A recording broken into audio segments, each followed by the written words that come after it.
So today in this class we are discuss about the refraction of light. Refraction of light क्या होता है ये इस class में हम डिस्कस करेंगे। इसके साथ में कुछ और इम्पोर्टेंट टॉपिक्स जो है वो हम इस पीरियड में इस लेक्चर में कवर करने की कोशिश करेंगे। सो सबसे पहले क्या रिफ्रैक्शन ऑफ लाइट मतलब क्या होता है। सो जब हम रिफ्रैक्शन की बात करते हैं सो रिफ्रैक्शन में हमको जनरली दो मीडियम्स की ज़रूरत पड़ती है। दो मीडियम मतलब एक ट्रांसपेरेंट मीडियम हमको चाहिए जिसमें से कोई इंसिडेंट रे जो है वहाँ पर आती है। सपोज करते हैं कि ये हमारे पास में एक ग्लास का टुकड़ा यहाँ पर है या ग्लास स्लैब हमारे पास में है जहाँ पर हम रे ऑफ लाइट इंसिडेंट करेंगे। सो ऊपर का जो मीडियम रहेगा इसको कंसिडर करते हैं। Suppose this is air, okay, this is a glass. So इस केस में हमारे पास में दो मीडियम है। जब अगर हम कोई भी इंसिडेंट रे अगर इस ग्लास स्लैब के जो अपर पार्ट है, अपर पार्ट सपोज इसको नाम देते थे ABCD is the glass slab, okay. So if you incident ray of light over the incident point on the upper face of this glass slab, that is AB, in that case what will happen, the ray of light is obliquely enters, okay, obliquely enters and it will be transferred into the second medium. It will be transferred into the second medium in this way. So in such a case this kind of a phenomena we consider as a refraction of light, okay. इस case में हम क्या बोलेंगे, इस तरीके के phenomena को refraction of light हम जनरली कंसीडर करते हैं। सो बेसिकली रिफ्रैक्शन होता क्यों है और किस तरीके से इसके कॉजेज होते हैं, यहाँ पर हमको जनरली मीडियम्स की ज़रूरत पड़ती है। ठीक है, यहाँ पर हम लोगों ने एक एयर मीडियम लिए और दूसरा हमने क्या लिए, ग्लास एक मीडियम लिए। ठीक है, सो एयर से जो भी रे ऑफ लाइट इंसिडेंट होगी और अगर वो ग्लास में एंटर होती है उस केस में उस तरीके के फिनोमेना को हम बोलते हैं रिफ्रैक्शन ऑफ लाइट। ठीक है, रिफ्रैक्शन ऑफ लाइट में हम लोगों ने यहाँ पर बात की मीडियम की। अब मीडियम मतलब क्या, सो मीडियम जनरली दो तरीके से हम इसको डिवाइड कर सकते हैं। एक होता है रेयरर मीडियम और दूसरा होता है डेंसर मीडियम। ठीक है, एक होता है रेयरर मीडियम और दूसरा होता है डेंसर मीडियम। अब रेयरर और डेंसर मतलब क्या, तो अगर हम रेयरर की बात करें, जिसमें अगर हम रेयरर की यहाँ पर अगर बात करते हैं तो रेयरर का मतलब ऐसा है कि वहाँ पर जो पार्टिकल्स है वो थोड़े फ्री नेचर के रहेंगे या फिर उनकी जो डेंसिटी होगी वो क्या होगी, कम होगी as compared to denser medium. ठीक है, as compared to denser medium. Denser medium में क्या होगा, डेंसर मीडियम में अगर हम डेंसर बोलते हैं तो डेंसर मीडियम में यही अगर पार्टिकल्स की डेंसिटी हम बोलेंगे वो कैसी रहेगी, थोड़ी सी ज़्यादा रहेगी। ज़्यादा रहेगी का मतलब है कि नंबर ऑफ पार्टिकल्स इस मीडियम में ज़्यादा होंगे और कॉम्पैक्टली बॉन्डेड होंगे। ठीक है, सो रेयरर मीडियम का मतलब ऐसा है जहाँ पर पार्टिकल्स थोड़े कम होंगे as compared to denser medium. ठीक है, सो इस केस में हम लोग अगर ऑब्जर्व करेंगे रिफ्रैक्शन के केस में, सो अगर एयर से अगर कोई रे ऑफ लाइट आ रही है, ठीक है, तो वो रे ऑफ लाइट जनरली इस नॉर्मल के तरफ बेंड हो जा रही है ग्लास में, क्योंकि ग्लास एक डेंसर मीडियम कंसिडर करते हैं। क्यों कंसिडर करते हैं, क्योंकि ग्लास में नंबर ऑफ पार्टिकल्स जो है वो कॉम्पैक्टली बॉन्डेड होते हैं। ठीक है, सो अगर हमको बोला जाए कॉज ऑफ रिफ्रैक्शन अगर पूछा जाए तो कॉज ऑफ रिफ्रैक्शन क्या है, it is because of the density of medium. Okay, so refraction के कॉज हम यहाँ पर बता सकते हैं डेंसिटी ऑफ मीडियम की वजह से ये होता है। ठीक है, नहीं तो क्या होता, अगर इस तरीके का कॉज अगर डेंसिटी अगर यहाँ पर अप्लाई नहीं होती तो उस केस में क्या होगा, यहाँ पर ये जो इंसिडेंट रही ये सीधी यहाँ पर जाती है। लेकिन अगर हम यहाँ पर देखें तो इसमें क्या हो रहा है, ये रे ऑफ लाइट बेंड हो रही है और ये बेंड होने का रीज़न सिर्फ एक ही है, क्योंकि इस ग्लास में number of particles compactly bonded होने की वजह से ये जो रे ऑफ लाइट है बेंड होती है। अब बेंडिंग क्यों होती है, क्योंकि अगर हम स्पीड ऑफ लाइट की बात करें, सो स्पीड ऑफ लाइट जो होती है वो डेंसर मीडियम में कम हो जाती है as compared to the rarer medium. Because हम लोगों ने यहाँ पर एयर को अगर कंसीडर किए तो speed of light in air जो होती है वो होती है near about, it is equivalent to the speed of light in vacuum, that is 3 × 10⁸ metre per second के बराबर। ठीक है, अगर हम ग्लास की बात करें तो इसकी स्पीड यहाँ पर चेंज हो जाती है, speed of light in glass it is always consider as 2 × 10⁸ metre per second. तो हम यहाँ पर दोनों में ऑब्जर्व कर रहे हैं कि यहाँ पर ग्लास में जो है लाइट की स्पीड कम हो जाती है एज कम्पेयर टू एयर, या फिर हम वैक्यूम भी कंसिडर कर सकते हैं। ठीक है, एयर या वैक्यूम भी कंसिडर कर सकते हो। ये ऐसा क्यों हो रहा है? क्योंकि ग्लास में पार्टिकल्स की डेंसिटी ज़्यादा होती है। पार्टिकल्स की डेंसिटी ज़्यादा होने की वजह से लाइट की स्पीड जो है वो कम हो जाती है। उस लाइट की स्पीड के कम होने की वजह से वो लाइट जो है वो एक तरीके से बेंड हो जाती है, वो सीधी नहीं आते हुए एक तरीके से क्या हो जाती है, यहाँ पर बेंड होते हुए हमको दिखती है। सो इस तरीके से हमको रिफ्रैक्शन का फिनोमेना हम यहाँ पर देख सकते हैं। सो अगर हम डेफिनेशन की बात करें रिफ्रैक्शन ऑफ लाइट की, तो डेफिनेशन मैंने लिखा हुआ है पहले से ही। क्या होती है? The phenomena of bending of light when the ray of light is obliquely enters from one medium to another medium is called as refraction of light. So यहाँ पर हमने फर्स्ट मीडियम लिए है एयर और सेकेंड मीडियम लिए हमें यहाँ पर ग्लास। ठीक है, इसको हमने फर्स्ट मीडियम लिए, इसको सेकेंड मीडियम। से हम यहाँ पर ऑब्जर्व कर सकते हैं कि जब इंसिडेंट रे एयर मीडियम से अगर ग्लास मीडियम में एंटर करती है तो उस केस में क्या हो रहा है, ये रे ऑफ लाइट जो हो रही है बेंड हो जा रही है। सो इस तरीके के फिनोमेना को ही हम क्या बोलते हैं, रिफ्रैक्शन ऑफ लाइट बोलते हैं। ठीक है, इस तरीके के फिनोमेना को हम रिफ्रैक्शन ऑफ लाइट बोलते हैं। इसके बाद में हम देखेंगे second important topic, that is laws of refraction. ठीक है, लॉज ऑफ रिफ्रैक्शन। अब लॉज ऑफ रिफ्रैक्शन क्या होते हैं? सो पहले लॉ की अगर हम बात करें, सो ये सिमिलर होता है जब हमने रिफ्लेक्शन का सेकेंड लॉ जब हमने डिस्कस किए थे, कि कौन सा होता है, that the incident ray, refracted रे, रिफ्लेक्टेड के केस में रिफ्लेक्टेड रे था, यहाँ पर कौन सा रहेगा, रिफ्रैक्टेड रे, and the normal all lies in a same plane, all lies in the same plane।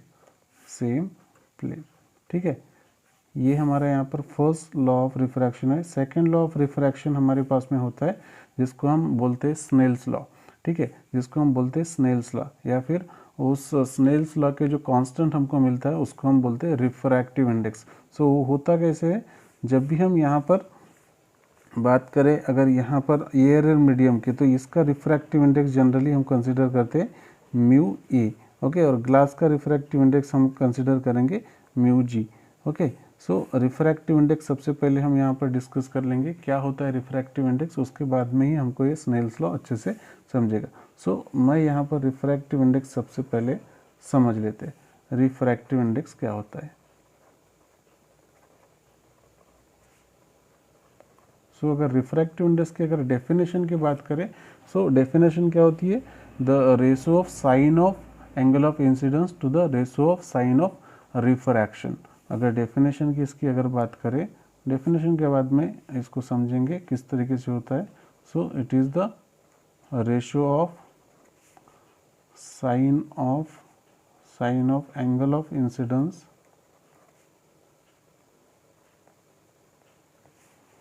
to the sine of angle of refraction।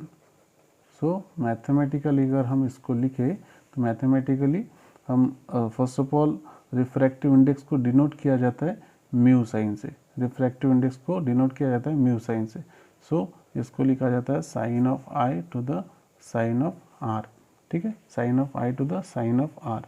So it is also written as equals to constant, it is also written as equals to constant.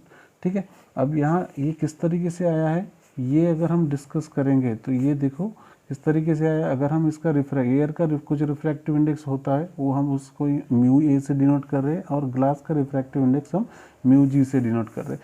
सो इन दोनों का जो product आता है, Snell's law किस तरीके से आता है वो हम यहाँ पर डिस्कस कर रहे हैं। ठीक है, सो ये किस तरीके से आएगा। सो यहाँ पर जो एंगल ऑफ इंसिडेंस है इसको अगर हम साइन आई से अगर लिखते हैं, sign I into mu A, मतलब इसके रिफ्रैक्टिव इंडेक्स से साइन आई को मल्टीप्लाई करेंगे, और साइन ये जो रिफ्रैक्टेड रे है इसका साइन आर यहाँ पर कंसिडर करेंगे और ग्लास का रिफ्रैक्टिव इंडेक्स यहाँ पर अगर लेते तो उस केस में किस तरीके से हो जाएगा, sine I divide by sine R equals to क्या हो जाएगा, mu G by mu A, mu G by mu A, और इस mu G by mu A को हम लिख सकते हैं यहाँ पर mu G with respect to A, mu G with respect to A. That means इसका मतलब ये होता है कि refractive index of glass with respect to air. Okay, refractive index of glass with respect to air. So हमारे पास में यहाँ पर एक फॉर्मूला मिल गया, that is mu G A equals to sine I by sine R. So sine I by sine R equals to इसकी value क्या आएगी, कांस्टेंट। ये जो हमको फॉर्मूला मिला है इसी को हम क्या बोलते हैं, स्नेल्स लॉ बोलते हैं। This is Snell's law, this is Snell's law. और यही क्या है, हमारा सेकेंड लॉ ऑफ रिफ्रैक्शन है। ठीक है, तो ये क्या होता है, sine of I to the sine of R equals to constant, equals to constant. So this is called Snell's law, this is called as Snell's law। Okay, अगर हम रिफ्रैक्टिव इंडेक्स यहाँ पर बात कर रहे हैं तो रिफ्रैक्टिव इंडेक्स को जनरली दो तरीके से हम इसको डिराइव कर सकते हैं, या फिर इसके दो टाइप्स हम यहाँ पर डिराइव करेंगे। कौन से दो टाइप्स होते हैं वो देखते हैं। सो रिफ्रैक्टिव इंडेक्स का फर्स्ट टाइप होता है एब्सोल्यूट रिफ्रैक्टिव इंडेक्स। अब एब्सोल्यूट रिफ्रैक्टिव इंडेक्स का क्या मतलब है, देखिए एब्सोल्यूट रिफ्रैक्टिव इंडेक्स का क्या मतलब है। हमने यहाँ पर क्या लिए थे, एक ट्रांसपेरेंट मीडियम लिए थे जहाँ पर हमने दो मीडियम्स की बात किए थे। ठीक है, सपोज करते एक हमारे पास में वैक्यूम है, सपोज हमारे पास में वैक्यूम है और दूसरा कोई मीडियम, इसको हम मीडियम 1 कंसिडर करते हैं, और दूसरा कोई यहाँ पर मीडियम है, सपोज हम यहाँ पर वाटर कंसिडर करते हैं, तो ये हो जाएगा हमारा medium 2।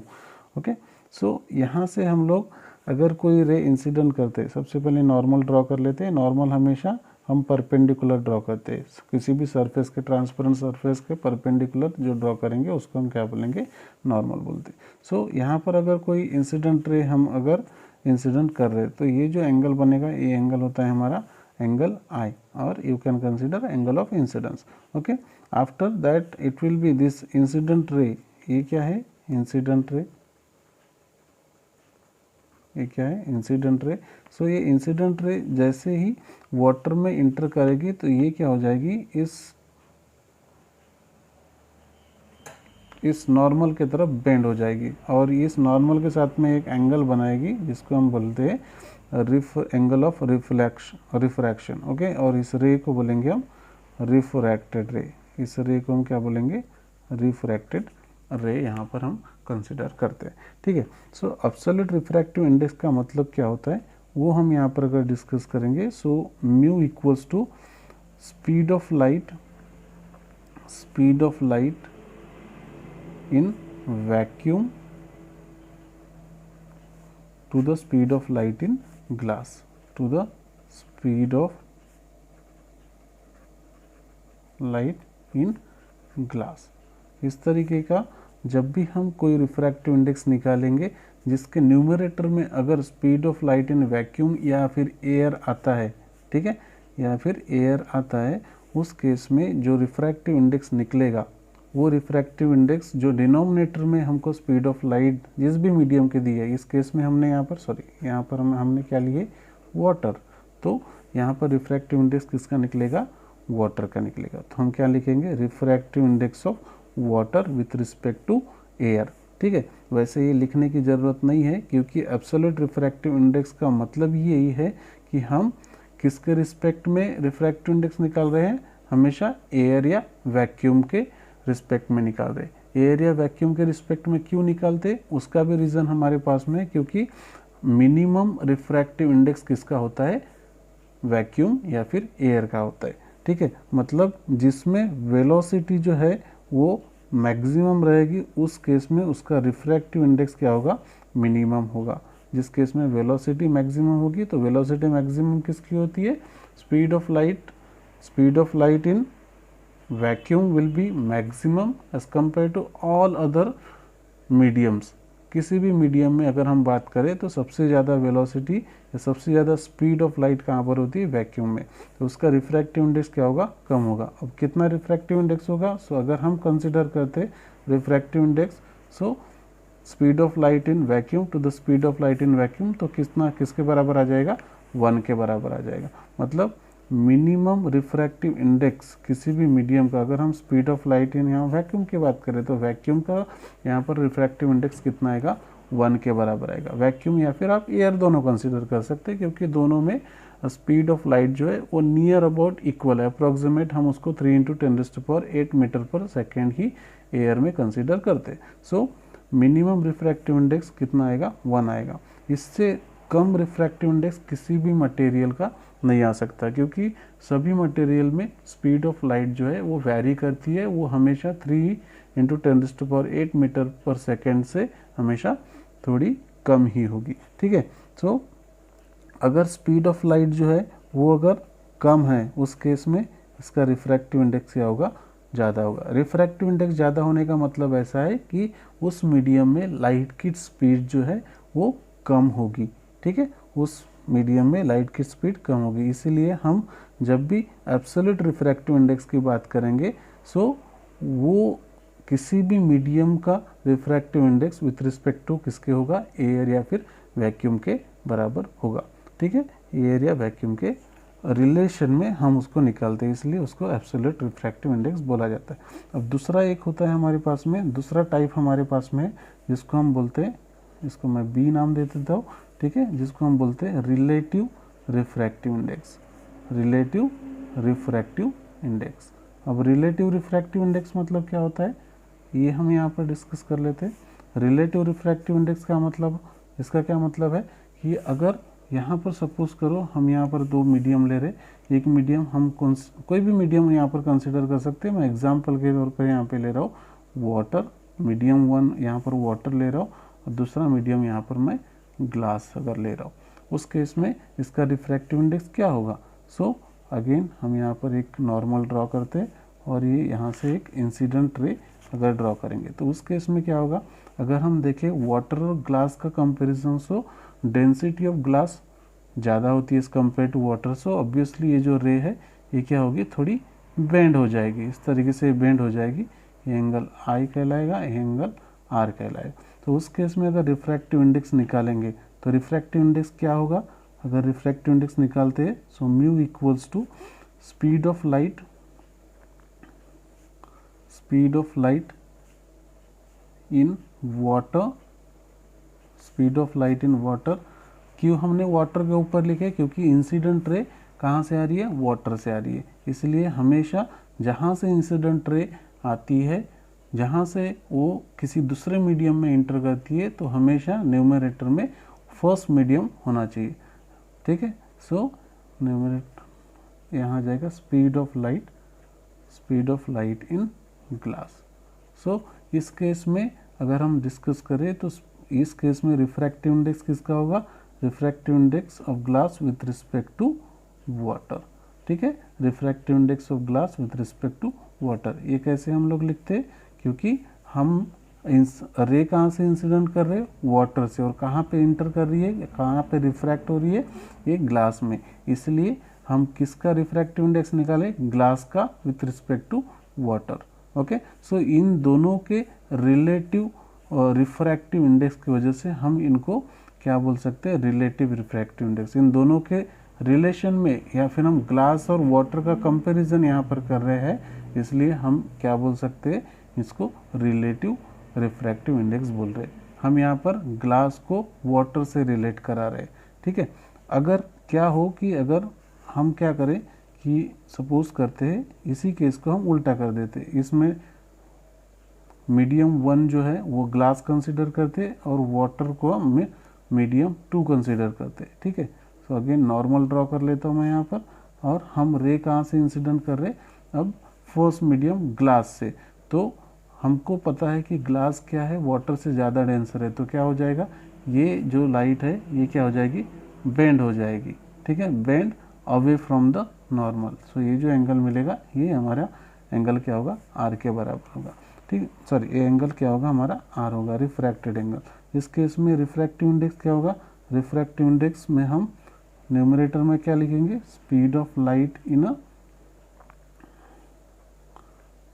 In glass with divide by speed of light in water. So ये जो रिफ्रैक्टिव इंडेक्स निकलेगा, ये रिफ्रैक्टिव इंडेक्स किसका होगा,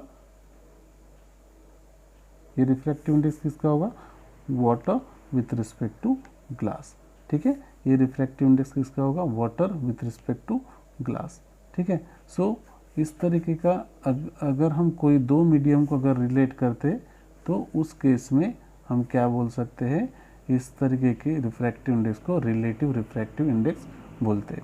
ठीक है, यहाँ पर एक और चीज़ हमको समझना है जो होती है डेविएशन। ठीक है, एंगल ऑफ डेविएशन कितना होता है। अगर हम सपोज करें कि यहाँ पर कोई भी मीडियम हम कंसिडर करें जहाँ से हम रेयरर से अगर डेंसर में पास कर रहे हैं, ठीक है, यहाँ पर मैं लिख देता हूँ deviation angle. Okay, angle of deviation बोल सकते हैं या डेविएशन एंगल भी हम इसको बोलते हैं, जिसको हम किससे डिनोट करते, इस डेल्टा से डिनोट करते। सो कोई अगर रेयरर मीडियम से, सपोज करो कि ये रेयरर मीडियम ए डेंसर मीडियम, इस केस में अगर रे ऑफ लाइट हम इंसिडेंट कर रहे हैं तो डेंसर मीडियम में क्या होगा, ऑब्वियसली सपोज कर लेते ये वाला एंगल जो होगा ये एंगल ऑफ इंसिडेंस होगा, और जैसे डेंसर मीडियम में रिफ्रैक्ट होगा तो ये क्या हो जाएगा, बेंड हो जाएगा किधर, नॉर्मल की तरफ, और ये एंगल बनाएगा आर। इस केस में हम क्या बोल सकते हैं, एंगल ऑफ डेविएशन किसके बराबर होगा। सो अगर हम इस इंसिडेंट रे को अगर ड्रॉ करते, सीधा ही अगर ये जा रही है इस तरीके से ड्रॉ करते, तो ये डेविएशन एंगल कितना आ रहा है, ये एंगल आ रहा है। ठीक है, डेविएशन वाला एंगल कितना आ रहा है। सो अगर हम इस तरीके से कंसीडर करें तो ये एंगल हमको जो मिल रहा है, अपोजिट एंगल बात करें तो ये आई हो जाएगा। हमको ये जो एंगल मिला है ये डेविएशन एंगल है, तो हमारा डेविएशन एंगल कितना हो जाएगा, आई माइनस आर के बराबर हो जाएगा। अगर कोई भी रे ऑफ लाइट रेयरर मीडियम से डेंसर मीडियम में आ रही है, सो डेविएशन एंगल किसके बराबर होगा, आई माइनस आर के बराबर। अगर इसको ही अपोजिट कर दिया, मतलब डेंसर मीडियम से रेयरर मीडियम में अगर आ रही है कोई भी रे, तो उस केस में एंगल ऑफ डेविएशन क्या होगा देख लेते हैं। ठीक है, सपोज करते हैं this is a incident ray which makes an angle R and it will be obliquely enters from denser medium to rarer medium. So what will happen, this ray will be bent away from the normal, this ray will be bent away from the normal and makes an angle r. So if we draw this incident ray in a straight way, so we will got this kind of a angle, but ये हमको यहाँ पर deviation मिल रहा है, इतना angle क्या हुआ, deviate हुआ। सो यहाँ पर डेविएशन किसके बराबर हो जाएगा, अगेन ये जो पूरा एंगल होगा, इस एंगल की अगर हम बात करें तो ये आई के बराबर हो जाएगा। ठीक है, बट हमको ये वाला एंगल डेविएशन एंगल मिल रहा है, सो हम क्या बोलेंगे यहाँ पर आर माइनस आई। ठीक है, सो यहाँ पर हम क्या बोल सकते हैं, आर माइनस आई क्या हो जाएगा, हमारा एंगल ऑफ डेविएशन हो जाएगा। ठीक है, इस तरीके से हम एंगल ऑफ डेविएशन भी निकाल सकते हैं। सो इस तरीके से हमने सभी रिफ्रैक्शन के जो इंट्रोडक्टरी पार्ट्स है, जो इंट्रोडक्टरी हमको पता होने चाहिए, वो हमने यहाँ पर पढ़ लिया। इसके बाद में main important topics 12th standard के लिए स्टार्ट करेंगे। ठीक है, जिसमें पहला हम स्टार्ट करेंगे principle of reversibility of light. So principle of reversibility of light. So इस केस में हमको क्या करना है वो पहले समझ लेते हैं। हमको क्या करना है, एक रे इंसिडेंट करना है मीडियम 1 से मीडियम 2 में।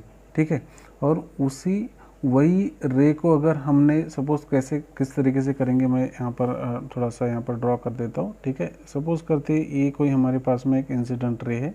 ठीक है, इंसिडेंट रे है और ये एंगल बना रही है इस नॉर्मल के साथ में, आई एंगल यहाँ पर बना रही है। ओके, यहाँ पर मीडियम 1 है, ये मीडियम 2 है। ये क्या कर रहा है, यहाँ पर इंटर कर रहा है, सपोज करो इस तरीके से इंटर कर रहा है। ठीक है, तो ये क्या हो जाएगा, एंगल ऑफ रिफ्रैक्शन, ये हो जाएगा angle of refraction.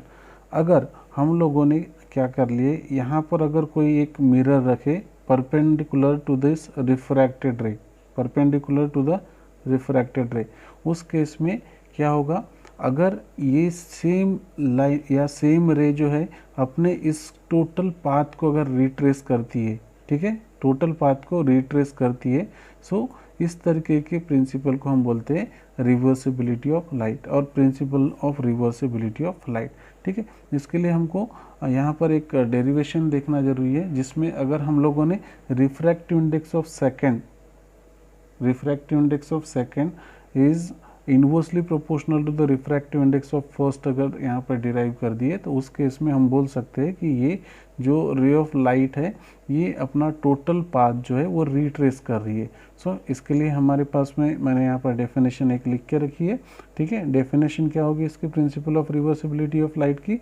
So when a ray of light is after suffering any number of reflections, okay, reflection और refraction you can consider, okay, यहाँ पर रिफ्रैक्शन भी होगा,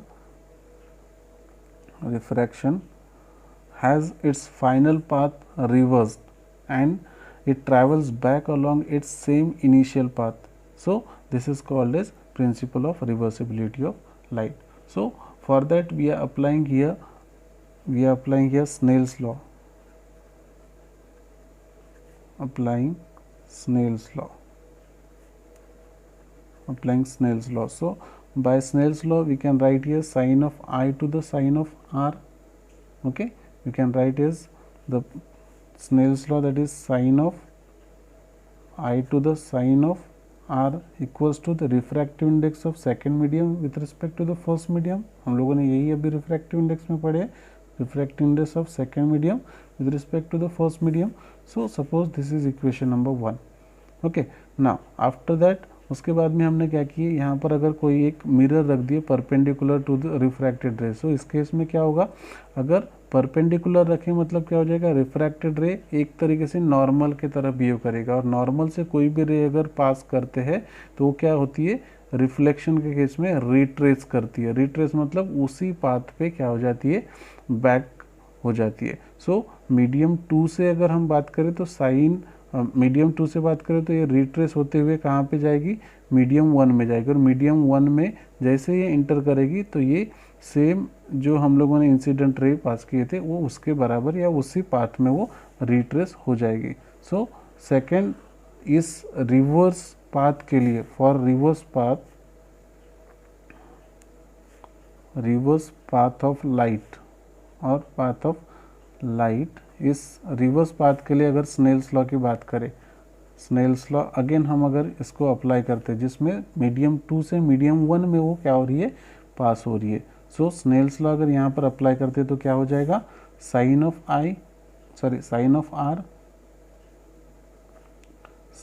are to the sine of I किसके बराबर हो जाएगा, refractive index of first medium with respect to second, refractive index of first medium with respect to second, क्योंकि हम इसको इंसिडेंट रे यहाँ पर कंसीडर कर रहे हैं। सो इंसिडेंट रे अगर इसको कंसीडर करेंगे तो इसकी स्पीड ऑफ लाइट हम टॉप पर लिखेंगे। ठीक है, ये हो गया हमारे पास में इक्वेशन नंबर 2। अगर इक्वेशन नंबर 1 और 2 को मल्टीप्लाई करते हैं, ठीक है, तो हमारे पास में क्या रिजल्ट आता है देख लेते हैं। मल्टीप्लाई इक्वेशन 1 एंड 2, दोनों इक्वेशन का अगर मल्टीप्लाई करेंगे तो उस केस में हमारे पास में क्या रिजल्ट आएगा, देखो। सो इन दोनों को अगर मल्टीप्लाई करते हैं, so mu 21 into mu 12 equals to sine of I divide by sine of R equals into sine of R upon sine of I. So sine of I sine of I cancel हो जाएगा, sine of R sine of cancel हो जाएगा। So हमारे पास में क्या बचेगा, mu 21 into mu 12 equals to 1। अगर हम इसमें से किसी भी एक रिफ्रैक्टिव इंडेक्स को अगर राइट हैंड साइड में लेके जाते हैं तो हमारे पास में क्या बचेगा, mu 21 equals to 1 upon mu 12। So इसका मीनिंग क्या है, जब हम कोई भी रिफ्रैक्टिव इंडेक्स इस तरीके से अगर हमको इन्वर्सली प्रोपोर्शनल बोल सकते हैं इसको, अगर इन्वर्सली प्रोपोर्शनल के फॉर्म में मिलता है एक दूसरे के, सो उस केस में हम क्या बोल सकते हैं, ये जो रे ऑफ लाइट है ये कंप्लीट पाथ में रिवर्स हुई है। So this kind of a phenomena और this kind of a principle is called as reversibility of light. ठीक है, ये इस तरीके फिनोमिना को हम बोलते हैं रिवर्सिबिलिटी ऑफ लाइट। इसके बाद के जितने भी टॉपिक्स हैं हम नेक्स्ट पीरियड में देखेंगे, जैसे refraction into the glass slab. ठीक है, उसका डेरिवेशन देखेंगे किस तरीके से वो रिफ्रैक्शन होता है वहाँ पर, और एक और डेरिवेशन है उसमें जिसमें लैटरल डिस्पर्सन का एक डेरिवेशन हम नेक्स्ट पीरियड में डिस्कस करेंगे। So thank you for watching my video. Please like, subscribe and comment. Thank you.